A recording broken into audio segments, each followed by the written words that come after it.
I'm just confident with my experience, and definitely over time, that definitely is what I believe helps. And definitely, your coaches that believe in you are there.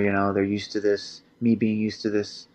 Obviously, I get a little hyped before I fight. I definitely get sometimes screaming and stuff to wake myself up, and I'm just used to it.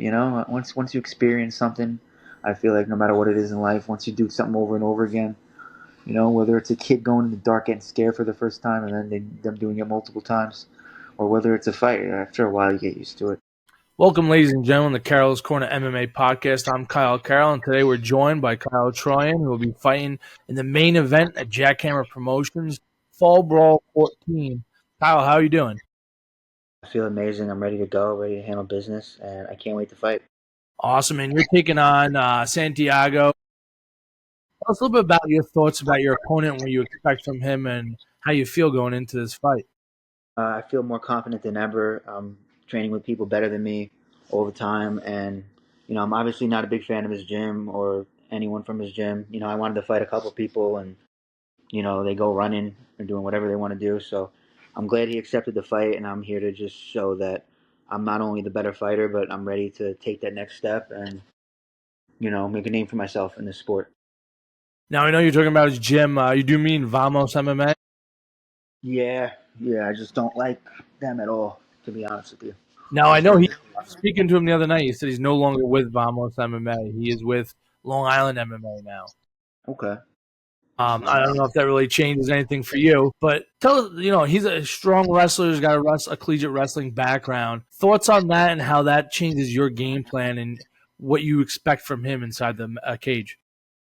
Obviously he's got great wrestling credentials, like two-time county champion, two-time all-state or whatever he did. But in the fight game, I'm a real fighter, and I'm going to show that experience is definitely the advantage in this fight, and I'm going to prove it in there that I'm the veteran of that octagon, and I'm going to show it through hard work and dedication and through the talent of people that I'm training with, sparring with, and the coaching staff that I'm with is just the best. Everyone I'm training with is better than me, and I'm just going to continue to do that until I'm the best. What have you done in training to improve or kind of adjust the way you do things? I know you've had a pretty good career. You're 7-6 as an amateur fighter, which is a lot of fights for an amateur. So you definitely have experience going into this. But what have you done to improve yourself and just continue to gradually get better? For me, it's always just training with people better than me. I legitimately train with nothing but people better than me. So I know that's going to do nothing but just elevate you no matter what. And like, considering I train every day and have that into my resume, training with people better than me, doing the right things with coaches, getting my mind right.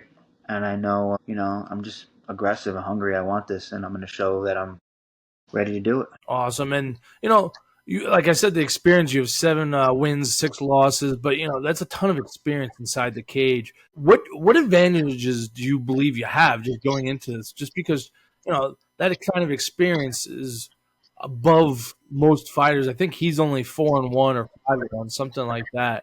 Um, Yeah. not even half the amount of fights that you have. Tell us a little bit about how you'll feel inside the cage and how you feel walking into the cage before each fight. I'm used to fighting, obviously, with the experience now, and I feel better every single fight I get into with experience, obviously. And I'm not underestimating him, but I know that I'm going to win this fight. And I know no matter how good you are at wrestling, it's a totally different sport when you're in the octagon, in the cage. Yeah, and it's going to show in this fight that experience and overall MMA background can beat any type of wrestler or any type of one-dimensional fighter that there is. I want to. My coaches dictate everything I do. So most likely, when I do, I will be going pro. But if they want me to maybe get one more, I'm going to do that. But either way, there's no question I'm going to be professional and in the UFC in the near future in my 30s and a UFC champion. Leading up to the fight the week before, we're a couple weeks out, but take us through like this month of November for you and how you plan it to go. I'm sure you have your camp planned out, the week before the fight planned out. What's kind of your routine leading into this fight? Obviously the weight cut's a big thing for me. I cut a lot of weight. I cut from 200, sometimes 205 when I'm really out of shape. But I'm really not really out of shape. I'm still in shape, but sometimes if I get, strong and big, I'm like walking around heavy at 205. But right now I'm probably 195 in shape, so still got, you know, probably like 19 pounds to go. And it's a lot, but I always get it done. And yeah, no, I've been just training with killers every day, and I don't take any days off. So and my body's just prepared for this. I push myself. I do the right things. I have the right game plan. I have the right coaches. I have the right people around me. And whether I don't perform my best at some fights, whether I do perform my best at some fights, I know all this experience is just going to show in this fight because I'm ready to go. I've experienced losses. I've experienced wins. I know what it is. I'm humble through wins and defeats, and I just can't wait to get in there and just have fun. Absolutely, and you're coming off a pretty good win against Muhammad Ali. No relation to the butterfly and bees guy, but tell us a little bit about that. Different body style. Muhammad Ali is a tall guy. I think he's like 6'4", 6'5", long reach, long arms. Take us through the thought process of that battle you had with him inside the cage that went 3 rounds. He was actually really good. I mean, I don't know if you could be any taller than 6'5" at 170. Mm-hmm. That's insane. You don't see even any UFC fighters that tall at that weight class. When I faced off with him, I'm like, damn, this is definitely my weight class. He was good. He was very athletic, tall, rangy. I knew I had to just go forward the whole time, put pressure. I cut off the octagon the entire time. Yeah, he was good. I know in the second round, I almost got caught with like a dart stroke, I think, but I toughed it out. Came into that third round. Coach Steve told me, you gotta pick it the fuck up. What are you doing? It's one round and one round. And I came out there and I'm like, this is my time. And I know the fight game. Everyone's different, but for me, it's all mental. I have it in me to be the best. I just gotta be around the right people and just keep pushing, bro. You know what I mean? Mm-hmm. But he was great. He was really good. I feel like sometimes you can't always judge someone because of their record. You could be 10-0 and have like you could pick a lot of fights and then be on the get on the contender stage or something as a professional and then all of a sudden get destroyed. So I never really I don't always judge someone because of their record. You know what I mean? Absolutely. But that's one big thing I notice. A lot of fighters always like judge people on their record. But I'm just like, yo, man, that's not always the case. So he was definitely a great fighter. Yeah, it was a great fight, and I think you did a great job in that fight, getting close and in tight against him. A guy who definitely wanted to use his reach. It's not a big cage, but it's not a small cage either. And I thought you did a phenomenal job getting inside and working the body and the grappling and everything else. This fight, do you see the fight going, the geography of the fight going to the ground a lot, or is that you prepared for that, or you want to keep it standing? Wherever it goes, I'm prepared. So if it goes to the ground, I'm gonna be okay there. If it goes standing, I'm gonna be okay there too.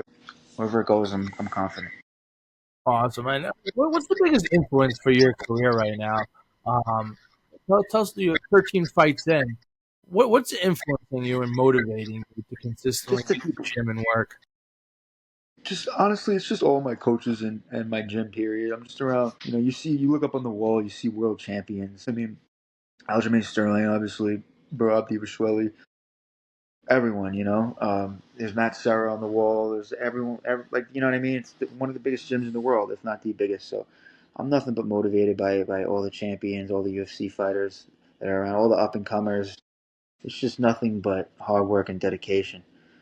It's just a lifestyle, and that's what I've learned. It's just like every day, all or nothing, or might as well do something else if you're not going to be with that mentality. You know?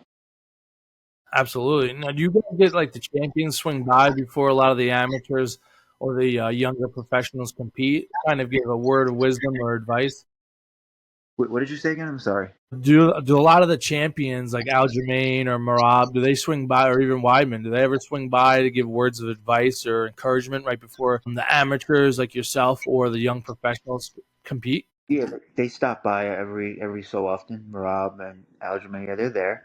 They're there. They teach classes sometimes. Aljamain's there and teaches classes. You know, they're obviously doing their own thing, traveling around the world, training and fighting. But they're always, as much as they can come there. You see them there. Do they give you like any piece of advice they gave to you leading into this fight that kind of resonates with you? Sometimes they say things, not this fight in particular, but they always teach classes. They're no bullshit. They're down to business. They teach tons of technique and certain things that are just so knowledgeable and little things that little tweaks that can just make the fight obviously a complete different scenario. Yeah, no, it's motivational to be around people like that, and it just shows the hard work and dedication it really takes that they went through to get to that level, and the people they were around and what it really takes. You know, it's not always fun. You got to try your best to have fun. But even days you don't want to train, you got to train. That's what makes you a champion. Absolutely, yeah, consistency, right? Yeah, yeah, yeah. Normal people don't get that, how hard you got to really work. Like sometimes, you got to miss sleep. You got to just go out and train. I do overnight shifts as a security right now, and sometimes I got to get off work and train. Because while my opponent's sleeping, I'm going to be training, and that's the difference between a fighter winning and a fighter getting somewhere than a fighter that's probably going to be sleeping in the octagon because of them freaking taking days off and shit, you know? Absolutely, absolutely. I'm gonna have you finish this sentence. Fight night. Fans can expect me to blank. Wait, fight night? What was it? My phone's all Finish the sentence. Fight night. Fans can expect me to blank. Fill in the sentence. annihilate Giovanni's hands together. Awesome. Just annihilate, wipe them out. Let's go. Oh, who are the coaches going to be in your corner this fight? Steve Lee, Johnny Solomon, like usual, and that's it. Awesome. Excuse me. And then any shout outs for your obviously you guys just said your coaches, but any one you want to recognize individually or specifically, and then coaches, sponsors, anything like that, or family members that support you? Yeah. I got sponsors and stuff. I have people that are going to sponsor me when I go professional, but I'm kind of just keeping it low right now. Just want to stay low key with that. All my training partners, it just goes. The list goes on and on. Austin Halleck just has been helping me a lot with training. Connor Cullen has been helping with training a lot. I mean, the list goes on and on with the grappling classes and stuff. Can't wait to fight. I'm just so grateful to be there, and especially my coach Steve Lee. He's really getting me right, getting me ready to go. I can't wait to go. I just can't wait to fight. I've never been so happy to get in there. Now you're fighting in the main event. What does that mean to you? Be fighting in the main event at Jackhammer Promotions, Fall Brawl 14, excuse me. I used to get all hyped up with all that, but like I don't know. I just feel like me as a person to perform well. I want to be the best in the world, so I always try to stay, just like every other, whether it's the first fight or the last fight, I'm just gonna give it the same amount, 110%. And whether there's 300 fans out there or there's no fans out there, I want to go out there and show that I'm a force to be reckoned with, and I'm just I'm just that guy that's gonna make a name for myself, that believed in himself when no one else did, and kept that faith and kept that belief in Jesus Christ, my Lord and Savior, that I could do it. Awesome. Kyle, what's one thing about you that nobody knows but you want to share? Man, you asked this one before. I remember that. Let me think. What's one thing about me that nobody knows that I It want to could be not share? related to MMA. Shit. Oh, you asked this for last time. It's a good one. Oh, man, I don't want to ever want to be. Damn, you got me stuck on that one. What's something? No comment. Okay. I can't answer that. I mean, I don't know. I work full time as a security guard, and I just train and fight. Yeah, I'm just that animal going for his dream. Now, how do you keep your nerves calm and relaxed and all? I know you come from a very premier gym. Your coaches have been on the biggest show, the biggest stages. What is it that allows you? Because you particular, you're in there. You seem very calm right before a fight starts. How do you keep those nerves down and keeping your adrenaline from going through the roof right before the fight? I'm just confident with my experience, and definitely over time, that definitely is what I believe helps. And definitely, your coaches that believe in you are there. They're used to this. Me being used to this. Obviously, I get a little hyped before I fight. I definitely get sometimes screaming and stuff to wake myself up, and I'm just used to it. Once you experience something, I feel like no matter what it is in life, once you do something over and over again, whether it's a kid going in the dark getting scared for the first time and then them doing it multiple times, or whether it's a fight, after a while you get used to it. Kyle, what's your message for your opponent Santiago for this fight coming up? he's going down. I trained too hard for this, and my experience is going to pay off.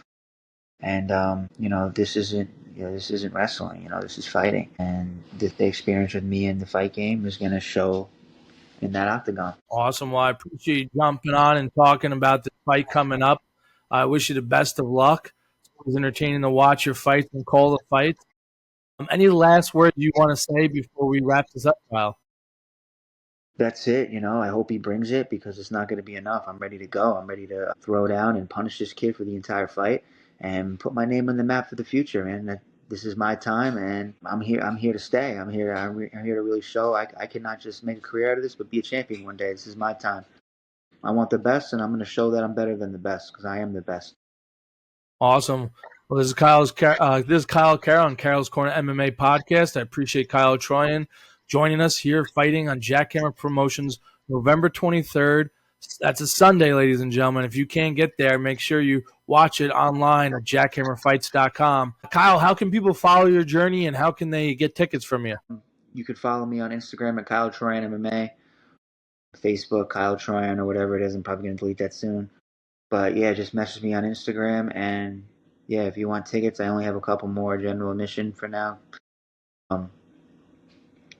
Yeah, just message me on Instagram, and you won't want to miss it because this card is, stacked, obviously, and the main event is going to be, the biggest showcase of the event, obviously. But yeah, you can message me for tickets. Kyle Troyan MMA, Instagram.